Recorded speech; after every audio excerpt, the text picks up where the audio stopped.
there. I'm here with EW Tibbs, and we're going to have some short interview style questions about different topics.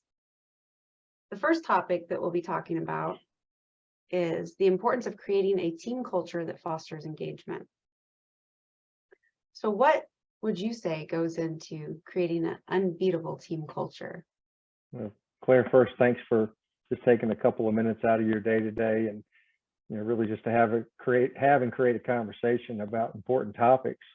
And team culture, whether it be in a personal or professional setting, whether it be in academics, athletics, or work setting, without team culture, you're basically, without an amazing team culture, you're basically accepting mediocrity. And so team culture trumps everything else, including strategy. And specifically, team culture has to start with trust, and really adopting some philosophies up front of trust first and freely, forgive fast, always assume positive intent, and over communicate, and after you over communicate some more. And all of that will create a space where dialogue can happen between people, in some cases that are new to working with each other, or in some cases have been working with each other for long periods. So whether it's a new team that I'm developing, or whether it's a tenured team that I've worked with for a long period, those principles still hold true. So building that environment where team members not only feel empowered to speak up, they feel obligated. They feel obligated from the pull that's on their heart, because they believe so deeply in what they're working to accomplish, and they believe so deeply in the people that are around them. So culture is the beginning, the middle, and the end to be amazing.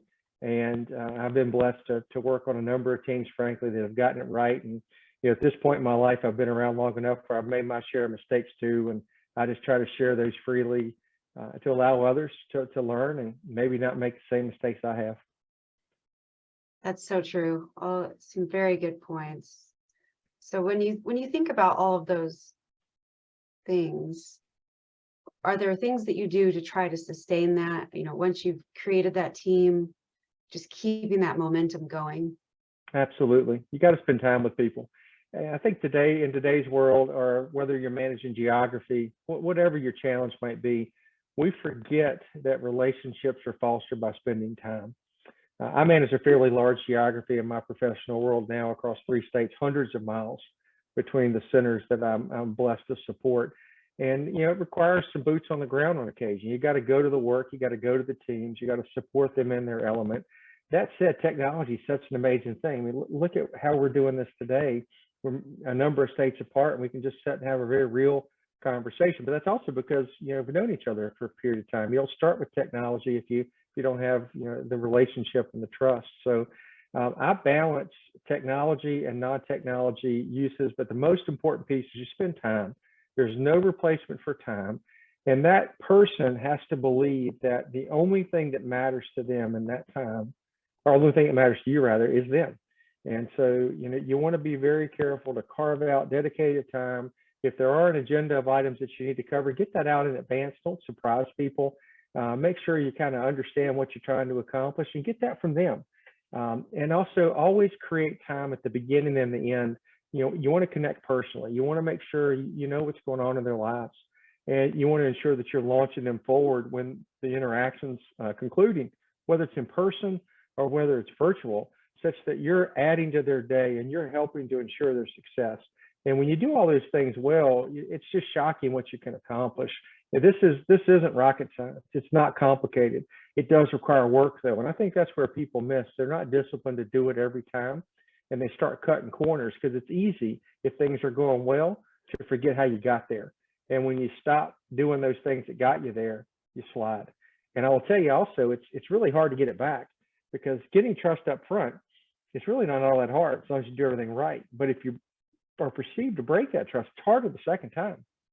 And so you've got to put in, sometimes more time, more work, more steps. And that you can make your life a lot easier and get a lot more results and be a lot more successful just by doing it right the first time and always. That said, if you have a situation where you've got to rebuild, I think there's a simple way of doing that. It's admit it, fix it, and move on. Don't dwell in it. Acknowledge it, define it, admit it, collaborate, fix it, implement, measure it, and move on. Life's too short, and the world's too busy today to to stay in the moment of something like that. Just do what you have to do and make it happen. That's such a good, it's almost a mantra, you identify it, you fix it. Say that again. Say that one more time. What was that? Admit it, fix it, and move on. Yes, yes. And and you did add in measure it. Yeah, you got to measure. You Got to measure everything. If you're not Yes. measuring it in today's world, it's not real. Yes, that's so true. And the thought of giving people your time, that's such a precious resource that if you are able, and I think we all really are able to give of our time, especially knowing that investment renders such a huge return on that investment down the road. Absolutely. So yeah, so that's wonderful. So those were a few tips and actually just words of wisdom from EW on how to create a team culture that fosters engagement and also how to sustain it. So thank you for joining us on that today. My pleasure. Thanks, Claire.